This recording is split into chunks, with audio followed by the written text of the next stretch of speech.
Hello and welcome to the Becoming Your Highest Self podcast. I'm your host, Macy Renee, and we are going on a journey together, my friend.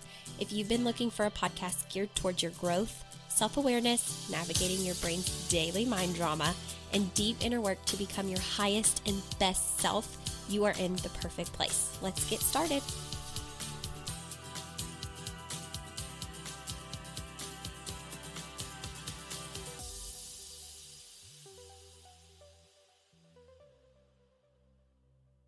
Hi, welcome back to another episode of Becoming Your Highest Self podcast.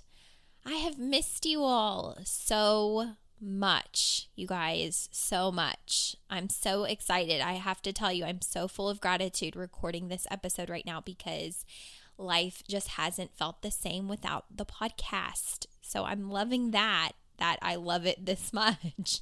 You don't really realize how much you love something until you don't get to do it. So last weekend on Saturday, I had invited all of the women that completed my Inner Mastery 12-week course to my home in Frankfurt to be fed an amazing dinner. I had filet mignon and yummy cooked vegetables, grilled vegetables and chicken kebabs and a big house salad and a charcuterie board and tons of wines and sparkling Moscatos and champagne. And it was just so much fun. It warmed my heart so much being able to honestly meet my clients in person for the first time. There were some clients there I'd never been able to hug in person, and there were clients that drove from 3 hours away to come to my home. And I mean, it was just, we had the best time. We really, really did. It was so good for them to be able to meet each other because each time I run Inner Mastery, it's a different cohort essentially. It's a different group each time, and I run that program 2 to 3 times a year, so not everybody knows everybody, and it was so good for them to be able to meet and create new friendships or meet each other in person because they knew each other from Zoom, our conference calling, but not in person. And so it just warmed my heart to see everybody meeting each other, and then conversations got really, really deep, and they learned even more about me, things that I hadn't even shared in the program, and I learned even more about them and, more in depth, and there was just really, really deep conversations. I tell you guys all the time, I don't really do surface level. I love the deep stuff. I love having those deep, deep connections, and I think that the ladies that do Inner Mastery, they can appreciate that too, that, there is small talk enough to get to know someone and, figure out their energy and maybe see what their boundaries are. But at the end of the day, the vulnerability and the transparency is what brings us all together. And so we just sat around my dining room table and talked and talked and talked and shared stories and laughed and felt very heartfelt, deep connections. And by the end of the night, I had whipped out all of my Reiki energy stuff, and I was doing Reiki energy healing on all of them. They wanted to know about their chakras. They wanted to know what blockages they had. They wanted to know what all of that meant. And I was like, well, if you're not in a rush to get going, I will get out all my Reiki stuff and we will Reiki it up in here. And a lot of them had never, ever had Reiki or experienced energy healing, and how powerful that is and how accurate it is and how you can truly feel shifts happening in your body. And to see them witness that for themselves and then get to share what they were feeling with the other women that were waiting for their turn, it just warmed my heart. And so long story short, that was Saturday. And then Sunday, I spent the day just resting. And there were several things also on my to-do list that I had to do. I had coaching calls and whatnot. And I honestly felt you know what? I need a mental health day, and I just need to not beat myself up about it. I think that is something so important to recognize when we feel like we need a good mental health day. And there has been other things transpiring in the background of my life that has been very hard on me emotionally and mentally. So while I don't believe that it was the party that drained me, because they really energized me and made me feel so good, I do think that all of the other components to my life that have felt very challenging in the last few weeks was just a lot. And I gave myself permission Sunday to rest and not record the episode. But then I had every intention of coming on here in the week to record an episode for you guys and just launching it later, like maybe Wednesday. And then I came down with norovirus, which if you don't know what that is, it's not the coronavirus, but it is a stomach bug. And I have to say, like, I know that the world is panicking about coronavirus right now and that there are people who are, autoimmune compromised and stuff. And so you have to, worry about that. Or if you're older, you probably are definitely worried about it. Or if you're just a germaphobe, and I get that because I'm a germaphobe too. But I hate anything with vomits. So it's actually a phobia of mine, a emetophobia. I'll just put it out there to the world. I have a emetophobia and I don't do well with anything vomit related. So contracting a stomach bug is like the worst thing that can happen to me in my life. And although I know logically I'm not going to die, I'm going to survive it, it's not going to last forever, everything's going to be okay. I know, and I can tell myself that logically all day long, every day. But to actually go through it is like heightened anxiety. So I came down with that this week. I'm fully recovered now. I'm back to my normal energy. It didn't last that long. It was like 12 hours of symptoms and then I was fine. But it's been a week, you guys. It's been a week. And I, at this point, after going through that, I'm like, I really wouldn't care if someone sneezed on me with coronavirus if I knew that I would never have to vomit again in my life. So sorry to talk about that on the podcast, but that is real life. I know we all have phobias and, a lot of them are very irrational, like things we shouldn't fear, but our brain tells us otherwise. And I was talking about that to my therapist and she was like, you just need to accept the fact that your brain feels that it's very, very real. And I'm like, that's true. I do feel like it's a very real threat, even though I logically know that it isn't. It definitely feels catastrophic, but I survived it and I'm feeling good and it hasn't scarred me too much for life. So that's good. So you guys, today I thought I would talk about ego because I've never talked about ego on the podcast. And if you haven't heard and you're late to the party, I did a free group called Shift, okay? And it was 3 days of Facebook Live trainings and then 2 Q&A calls. I think we're up to almost 100 women in that group. And it has been amazing. The women in there have learned so much. I basically taught them how to break down their thought process and their emotions and how to understand their emotions along with like anxiety and feelings and how to take their power back. And then I did the 2 Q&As where they could join me on Zoom and they could ask me literally anything. And we had women asking about boundaries and money and just all of the things, all kinds of different topics. And I am keeping that group up for at least a few more weeks because I would love for you to learn the information if you're interested in that, learning it for free. It is going to be turned into a digital course that will have a price tag attached to it once I decide to take it down in a few weeks. But right now it's free. So if you want to get in there while you can and soak up that goodness. I think I'm going to maybe offer another Q&A because it was just so powerful. I love all the women like getting on there and asking their questions and just being very vulnerable about what they're struggling with in their life. It was really good to hear. Not to say that, I was glad to hear that their struggles, but we are all struggling with something. A lot of times we're just usually too afraid to ask or feel embarrassed or shy about not knowing the answer because ego wants us to be right all the time. So we're going to talk about ego because that was another question that got brought up in the Q&A. It's been something I've been wanting to talk about on the podcast, but haven't. And I think that today would be a perfect opportunity to talk about that. So let's do it, okay? So here is what I told the ladies in Shift as far as ego. Ego is basically a separation of ourself. So I'm a visual person. You guys know this if you've been listening to my podcast for a while. I like giving visual examples because I'm a visual learner, a very hands-on learner as well. And so you can't see my hand movements, but I'm having them. And I want you to picture your entire body, okay? You've got skin, you've got these facial features, you've got your hair color, your eye color, all of that. And, it makes up a part of who you are, right? But if you were to strip all of that down, like if you could unzip yourself from your body, okay? You could unzip your skin, as vulgar as that sounds. You would come out of your own skin being a big ball of light, just pure love, compassion, understanding, light, energy. That's what we are. We are energy, okay?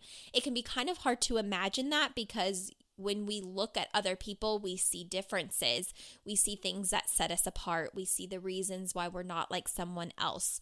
And we can compare ourselves to them because there's differences in our overall appearance. But if you were to completely strip us down to nothingness, we would be all spiritual balls of light, love and light, love and light, love and light. Okay, so that is our essence. That's who we are. We're love and light.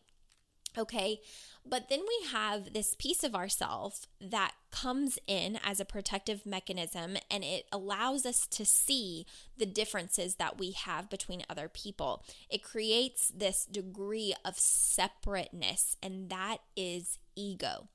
Ego wants us to be right all the time, okay? Ego doesn't like to be wrong. Ego feels the need to create division instead of seeing the bigger picture sometimes, okay?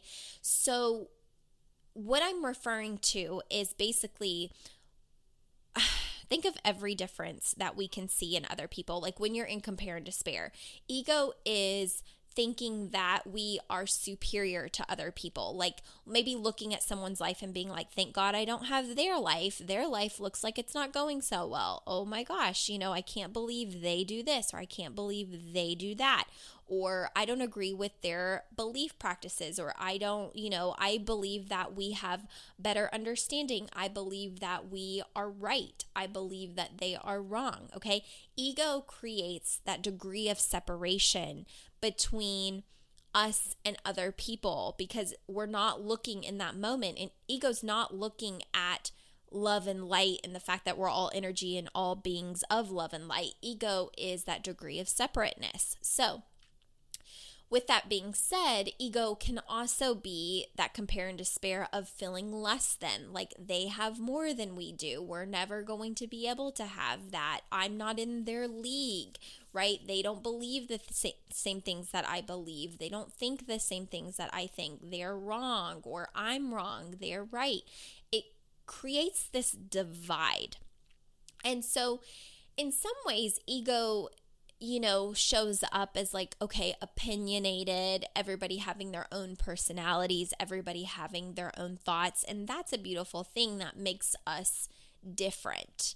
But at the same time, I want you to look closer and think, how many times do you create separation in your life unintentionally, not because you consciously are thinking, I'm separate from these other people, but because your ego steps in and believes that you're different than other people, whether that is being less than someone else and thinking other people are better than you, that's separation, or you thinking that you're better than someone else because you have more college education, because you know more, because you read more, because you accept more, whatever it is, it doesn't really matter. It's just observing the degrees in which you separate yourself from other people in the moment. And I was talking to the women in Shift of how this can be a very, very sneaky thing. Like there have been so many times where I have now, being aware of it, caught myself in ego and thought, holy crap, never, ever, ever would I have thought that I was in ego when that was going down until I was able to observe it. And here's the interesting thing that I've learned about ego. We don't ever know that we're in ego unless you observe in that moment that you're in ego. So let me try to break that down. The moment that you realize that you're operating from ego is pretty much the only moment where you're not actually living in ego, okay? Because ego shows up as a protective mechanism. When you're arguing and you want to be right, that is ego. Even when that's arguing with your own mind. So let's say that a coach is working with you and they're giving you all of the strategies that you need to change your life. And you're like, none of it works. None of it's working. None of it's working. I've worked with so many coaches and nothing in my life is changing. Nothing is working. And you're like adamant that no matter what coach you hire, or no matter what mentor you get, or no matter how many therapists you see, or no matter how many teachers you have, you're never going to learn the information and you're right and they're wrong. That's ego. It's a very sneaky way that ego shows up. And we want to believe that we're right so badly. So it would be like, this shows up with money a lot for a lot of people, right? Like mentors can tell you this is what you need to do to increase your money blueprint. Like this is what you're going to have to shift and change. And this is the energy that you're going to have to be in order to attract more money in your life. And then you go out and you do it. And then you're like, it's not working. It's not working. It's not working. And then you come back and you blame it on your mentor because you're like, I'm doing everything that you told me, but it's not working. And you're not realizing that with that mentality, it's not working. You're creating more energy around the fact that it wouldn't be working. But it feels so much easier to blame it on your mentor that it's not working because ego comes in and it's like, let's protect ourselves from being wrong. Ego never wants to be wrong. And so even if it's a thought and a process that we don't love, like even if you truly want to make more money in your life, for example, your ego will still come in and convince you that other people are the problem or that other people are wrong just so you can be right, even though you truly don't want to be right. You want to be wrong, right? Because you want more money. So it's like, your brain will do these crazy things to trick you into thinking that you want something else just because it wants you to be right. It doesn't want you to be uncomfortable, and that's how ego works. So I was giving this example to the ladies in Shift about how years ago, so I grew up in a Christian family, like a Christian home. My grandparents raised me in a Christian home, and we went to church all the time, like every Sunday, like clockwork. Wednesday nights, usually my grandma was practicing singing because she would sing solos. And so I was in church Wednesdays and Sundays with them, but then I also was enrolled in Catholic school from preschool through 8th grade, and my grandparents didn't want me to not do any of the traditions that all of my other classmates were doing because I would have been the only one, and so I did the First Communion, and I did everything that you do in Catholic, in Catholic church. So with that being said, going to a Catholic school, we would do practice on Wednesdays, like choir practice or just singing practice for hymns and all of that. And then Thursday we had mass. So I was in church Wednesday mornings at school for practice, Wednesday evenings with my grandma for her practice in a Christian church. And then Thursday morning I was in mass for school, which is about an hour long, and then Sundays I was in about an hour and a half service for Christian church with my grandparents, and this was my entire life. So I grew up in a very godly home and environment. And when I turned 16, I kind of went through this rebel phase, never where I was like, I hate God or anything like that. But I was just kind of done with going to church because I felt exhausted that I was going 4 times a week. I was just like, this is excessive and I don't want to do this anymore. And of course my grandparents were devastated, but they were like, we trust you to make the right decision. And now that you're driving, if you want to make that decision about what you do, about where you go to church, or if you're going to go to church or whatever, you can do that. But we hope that you will do the right thing. And just them giving me that freedom of getting to decide for myself, even though I was 16 and still living under their roof, made all the difference, because I actually did enjoy going to my Christian church that we went to. And so I would drive there by myself because I wanted the independence, and I would sit by myself because I always loved my independence, and I liked sitting in the balcony, and my grandparents liked sitting super up close, on the floor level. And so we would be in church and I could see the back of their heads, but I was there separately, and sometimes they would be like, did you go or did you not? Or I would wave for them from the balcony. I'd be like, I'm here. But funny enough, so I did that from like 16 to 18, and then I moved away from college. And when I moved away from college, I was no longer close to, well, I shouldn't say I wasn't close to a church. Like, I could have gone to any church, but I wasn't close to my church. And I never found a church that I wanted to, go to. So I missed several years of coach of church. And then when I turned like 20, I guess 27, so last year, maybe even 26, I don't remember, but I felt like, you know what, I want to get back in church. Like, that just feels like a part of me that's missing. So I want to get back into church. And I did. I went back and absolutely, loved my experience. But here is where I found my ego getting involved. You guys, I didn't even know that my ego was getting involved, except for when I realized it. And then I was like, wow, I was an ego. After I went to church, after not going for like 6 years, I felt so good. It was just like every amount of stress was lifted off of my shoulders. And so I started like sharing on my Facebook, and I started telling friends like, hey, if you ever want to go to church with me, the door is always open. You can always join me. I think it would be so great if you would come. And I would see people like complain about their lives on Facebook, and I would, comment back like, hey, I'm going to church at blah, blah, blah. If you ever want to go, let's go.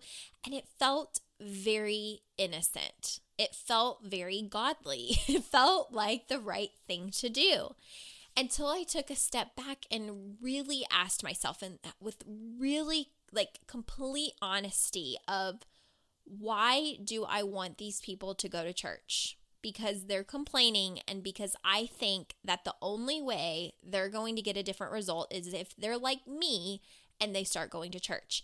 And in my mind, I had this thought of, if you're not going to church, you're not doing the right thing. If you're not going to know God, you're not doing the right thing. And I caught myself thinking this, okay? That is ego. Needing someone else to do what you're doing because you feel right is ego. Needing someone to believe what you believe because you feel right is ego. It shows up in religion and politics all the time. And it's so funny to me that we want to be a united world. Like, we want compassion, love, and understanding all across the board. And I do believe that that is possible and, something that can happen. But it means that we're going to all have to work on ourselves, because we are all against our own ego. We're all up against our own ego. And here's why. Because we all do have opinions that we believe are right, and we believe that others are wrong. And when we do that and we get frustrated that someone isn't doing what we think that they should be doing, or believing what we think they should be believing, or studying what we think they should be studying, whatever it is, we create division. And so here we are, even in religion, wanting and preaching, love one another, love one another, love one another. And yet if our religious beliefs do not match up, we're like not even willing to hear the other person's side. And I remember this being an argument that I would have with my grandparents, just to be like trying to get them to be aware, because they always talked about, you have to follow what's in the Bible. Like, that's the way that you get to heaven. And when I got older, your childhood mind is no longer where you operate from. You start having the ability to reason and logic. So again, those first 7 years of life, you're very impressionable, and everything that people say gets stored in your subconscious, and that's how you learn right from wrong. And so, what I was taught from the first 7 years of life, like, that was just fact, until I got old enough and my brain was able to ask more questions and come up with opinions of my own. And my grandparents would always teach me, like, if you're not following what's in the Bible, then, asking for God to come into your heart and all of that, like, you might not get into heaven. And that was basically like their whole spiel. And I remember whenever I got in college, I did this 2-week study where we had to follow someone around in a program that was out of our comfort zone. And I followed around these people that practiced Buddhism, because I was just really interested in it. And not saying that that was the religion that I wanted to practice, but I was very interested in it. And so for 2 full weeks, I learned everything that they taught me, and I experienced, a lot of it. And I did really enjoy it. Didn't feel like what my heart ultimately wanted, but I respected it so greatly, and I respected what they believed. And I remember going to my grandparents and saying, how do we know that we're the ones with the correct religion and that they are the ones with the quote unquote wrong religion? And how did we know that with anyone's religion across the world, where we've grown up absolutely separate without the influences of one another, and we're doing spiritually what we've been guided, that's been passed down from generations and generations and generations and generations in that continent, or in that area, in that country, in that village, whatever it is. And my grandparents could never really give me an answer. And my current self is like, here's the thing. Ego fights about who is right, whose religion is right, whose beliefs are right. But if you zoom out, you guys, if everybody were to just zoom all the way out and look at the world as a whole, is it not true that when we are practicing religion, whatever the religion is, or we are in our spiritual beliefs, that the overall picture is that we believe in a power greater than ourselves, that we are all celebrating, worshiping, or, believing in something that is greater than us. And that's the commonality. Like, that's where we bond. That's where ego takes a seat, because we all believe that there's something out there greater than us. And that's the bigger picture, and that's when ego doesn't have to be involved. But it's when we have to fight so hard to be right about our own beliefs that we create division.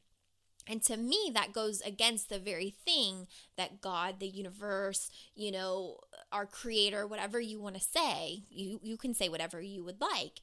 But I feel like we're all connected. Like, He who made the stars and the galaxies and the trees and the plants and all of that stuff also created us, who are made up of energy and are energetic beings. And if you stripped us of our skin, we're just all connected. We're all energy working together.